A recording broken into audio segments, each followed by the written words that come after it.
নবী সাল্লাল্লাহু আলাইহি ওয়াসাল্লাম বলেছেন, রাতের বেলা তোমরা বাচ্চাদেরকে সন্ধ্যাবেলা ছেড়ে দিও না। সন্ধ্যাবেলা বাচ্চাদেরকে ছেড়ে দিও না। রাতের বেলায় জিনরা আক্রমণ করে, এই কারণে সন্ধ্যাবেলায় বাচ্চাদেরকে বাইরে হইতে দিবেন না। বাচ্চাদেরকে সন্ধ্যা পর্যন্ত একটু দূরে রাখতে হবে। সন্ধ্যায় যাতে বাচ্চারা ঘোরাফেরা না করে। সন্ধ্যাবেলায় জিনরা বাইরে ঘোরাফেরা বেশি করে, ওই সময়টা বাচ্চাদের এই সামনে পড়লে বাচ্চাদের সমস্যা হয়, অনেক ধরনের সমস্যা হয়। এই কারণে সাবধানে থাকবেন। ভিডিওটা দেখেন, বিস্তারিত আপনারা বুঝতে পারবেন। দৃশ্য অদৃশ্য অনেক ক্ষতি আছে, এগুলো এখনকার সায়েন্স বিশ্বাস করে না। আর সায়েন্স বিশ্বাস করে না বলে যে আমরা বিশ্বাস করবো না এমনটাও নয়, ঠিক আছে? নবী সাল্লাল্লাহু আলাইহি ওয়াসাল্লাম বলেছেন, রাতের বেলা তোমরা বাচ্চাদেরকে সন্ধ্যাবেলা ছেড়ে দিও না।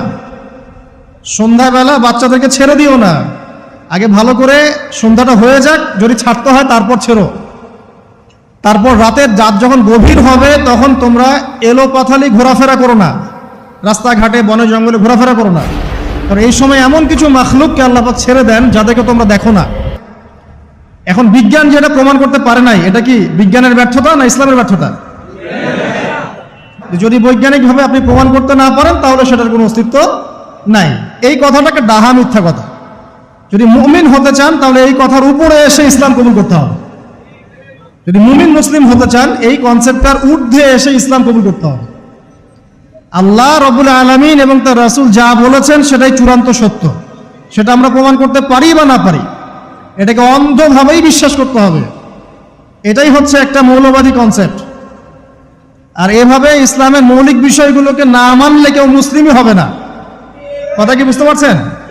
আচ্ছা, তিনি বলছেন রাতের বেলা এমন কিছু মাখলুক বের হয় যাদেরকে তোমরা দেখো না। দুষ্ট জিন বের হয়। কি বের হয়? জিন জাতি নাই পৃথিবীতে? আল্লাহ পাক সূরা জিন নামে একটা গোটা সূরা নাজিল করেছেন, করেন নাই?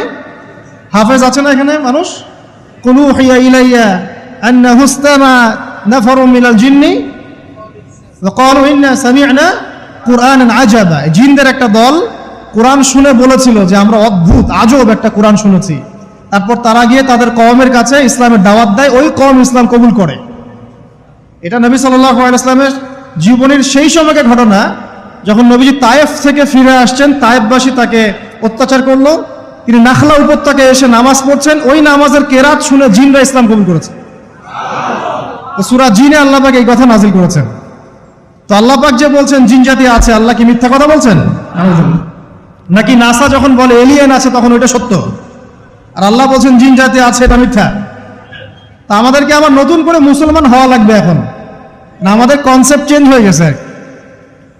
আবার দেখেন আল্লাহ পাক বলছেন সূরা জারিয়াতের 56 নম্বর আয়াতে, ওয়ামা খালাকতুল জিন্না ওয়াল ইনসা ইল্লা লিয়াবুদুন। আমি জিন আর মানুষকে শুধু আমার ইবাদত করার জন্যই সৃষ্টি করেছে। তাহলে দুটো জাতি পাওয়া গেল, জিন এবং মানুষ। জিন কিসের তৈরি? আগুনের তৈরি। মানুষ কিসের তৈরি? কাদামাটি। ফেরেশতা কিসের তৈরি? নূরের তৈরি। তো এই যে সৃষ্টির বৈচিত্র্য, এটা কার সৃষ্টি?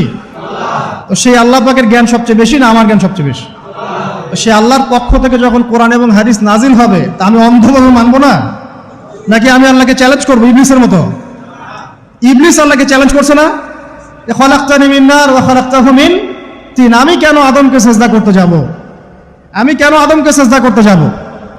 আপনি আদমকে সৃষ্টি করেছেন মাটি দিয়ে, আমাকে সৃষ্টি করেছেন আগুন দিয়ে। তাহলে আমি আদমের চাইতে সুপিরিয়র, আমি আদমের চাইতে সেরা, তা আমি কেন ওকে সিজদা করতে যাব? তো ইবলিস আল্লাহকে চ্যালেঞ্জ করলো না? তো এখন আমরা যারা আল্লাহকে চ্যালেঞ্জ করছি, এখন এই বিশ্বে যারা আল্লাহকে চ্যালেঞ্জ করছে, কোরআনকে চ্যালেঞ্জ করছে, হাদিসকে চ্যালেঞ্জ করছে, এরা কি আল্লাহর অনুগত বান্দা না ইবলিসের এজেন্ট? এরা এই চ্যালেঞ্জিং ফিলোসফিটা পেল কোথা থেকে? ওই ইবলিস থেকে।